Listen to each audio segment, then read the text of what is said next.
Today we have Ron Jeremy. Now, Ron was also a consultant on the motion picture Boogie Nights, that years later, Ron and I did the real Boogie Nights for Sexy Pictures, but you were the consultant on there, which also starred another beloved friend of yours, Nina Hartley. Yes, I helped her get the job. Nina Hartley and Veronica Hart were both in the actual Boogie Nights movie. Nina playing the girlfriend of that actor, Bill. Yes, Bill. He commits suicide in the movie. And Veronica Hart played the judge, who gives Julianne Moore, takes away custody of her kids. They were Summer Cummings and Sky Blue of the Jacuzzi Girls. A bunch of porn stars are in the scene of the amateur scene. And the cocaine girl was Little Cinderella, who was a porn star, who was in the movie as the girl dies from cocaine. There were 8 or 9 porn stars in the film. My part got cut. I was in a prison scene, but I got a credit as consultant. I'm also on credits for 9.5 weeks, 52 Pickup, John Frankenheimer's movie. Right. I shot footage for him, so I got second unit credit. Psycho, American Psycho, right. Famous film. I brought in some DVDs for them to use, and some of the scenes where he's watching television. I got credit for that. I got credit for Night of the Golden Eagle with James Caan, Fast Sofa with Eric Roberts, stuff at Sony. So whenever, most part, often when Hollywood does something involved in porn, they often come to me as a consultant. I want to talk about this wonderful little movies that you made for Troma. They're very funny stuff. I don't know if you saw a classic called Poultrygeist that came out. The chickens who eat the world, Poultrygeist. Anybody here fans of Troma films? Yeah, we have some Troma fans out there. Yeah. I was in Class of Nukem High, Part 3, Toxic Avenger 4. Yeah. Where I got a crucifix through my face. Right? They said, Ronnie, you're Jewish. Well, they're going to show a Jewish star through my face. And then I played the mayor of Tromaville. Well, Boondock Saints was a great movie for you, where you played the bartender in the Boondock Saints. No. I was the bartender in Spot. Oh. Boondock Saints, I was Vincenzo, one of the gangsters. Oh, that's right. Shot and killed at a peep show. The biggest things I've ever done, as far as the audience knowing who I am, would be 3 cult films that were huge colleges. Yes. Huge. The third would be Detroit Rock City, the Kiss movie. Right. Where I played the owner of the bar. Right. Eddie Furlong is dancing there.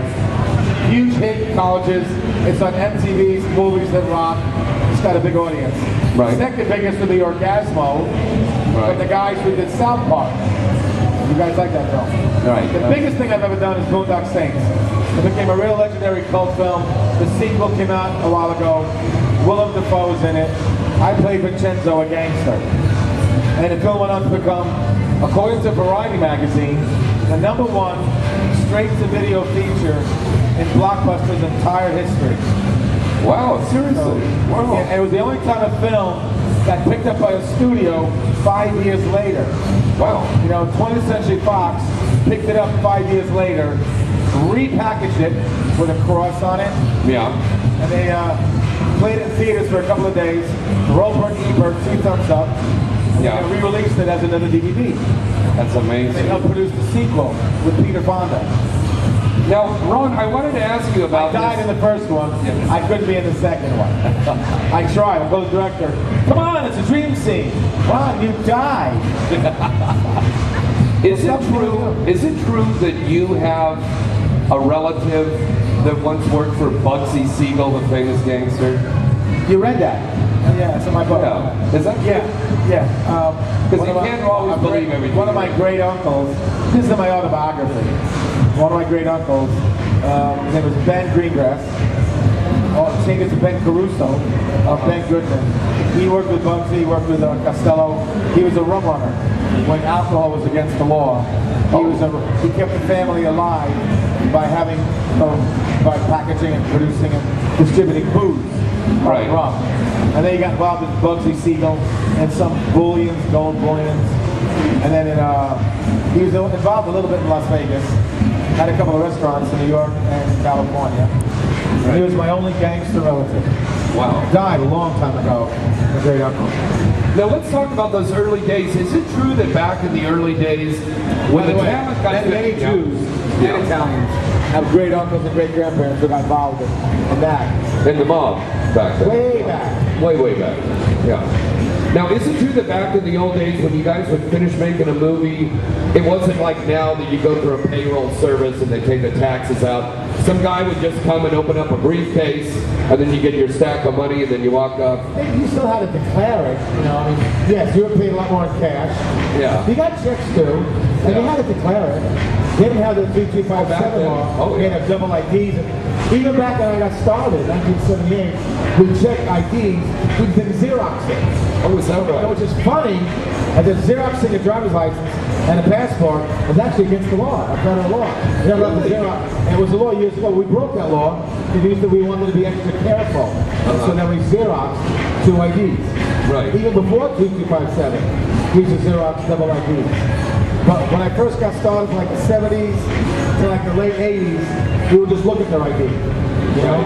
And then like around the middle to late 80s, they start to photograph it and copy it. I have copies in my house of Tracy Lawrence holding up her fake passport and her fake birth certificate and her fake driver's license. She's in her hand like this. It's right there in her hand like smiling. Sue Swandle shot it, and we have a copy of it to show that she showed false ID. Wow. You know? Now, for some of you that are too young to remember this, Tracy Lawrence, I believe this was around the mid-'80s, right? Yeah, mid-'80s. Tracy Lawrence, who was a very famous adult film actress, went on the mainstream, was busted. Blue. She was in Beverly Hills 90210. She was in Roseanne. She did a bunch of feature films. But she was performing at 17 years old. Well, where's that guy saying? 15? You were there. Yeah, okay. Yeah, she worked as a minor and nobody knew it. Yeah. And it caused millions of dollars of waste in the adult industry. Oh, God, and yeah. throwing all her stuff off the shelf. So. Exactly. I remember when they came in and cleaned out the video stores. I owned a video store. John Holmes used to come in. I think you used to come back in those days. And they came in with a police officer. They took all the fucking movies off the shelf there. Yeah. It was great. I said, what? Pretty brutal. Yeah. Yeah. Now, Ron, you have seen so much over the decades here in the film industry. What is the biggest change that you've seen happen in our adult film industry? You have a job. That's funny. Okay. He's actually looking on camera now. Yeah, that's right. You and I, Ron and I are in a great movie coming out next month called Drill, a porn Saw parody. It's the porn version of Saw. And I don't want to give away the plot to this, but he plays my boss, and when the detective's looking for the Jigsaw character, and he's killing the girls, and the sex and everything ensues, and it marked 2 firsts in that. My first full-on feature. They could pretty much figure out that. Yeah, but also your reunion. Mainstream film. Yeah. There's got to be sex in it somewhere. But your reunion with the lovely Ginger Lynn, and the first time in 25 years. Yeah. And then, what was saying before that? Oh, yeah. This has changed. I'd say probably the girls are probably getting, I guess, more attractive. They're also getting more choosy. Because in the old days, it was like a renegade, radical, hippie, dippy, free love, anti-Vietnam War thing to do. Right. Like a Woodstock generation carried over to the late 70s. You know, you work, you had fun, you had sex, and then you get medical tests. They were worrying about diseases. They started to get, you know, it was just more. It became more of a business. Was there a lot of condom use on film back then or not? Once in a while, but again, that's before HIV, before herpes. Right. So people wore rubbers if they weren't about gonorrhea or things of that sort. And of course you didn't shave either, so it looked like 2 afros rubbing against each other. Once in a while, you'd see rubbers. Well, that's true. You'd see rubbers on the set once in a while, but not a lot. Oh yeah.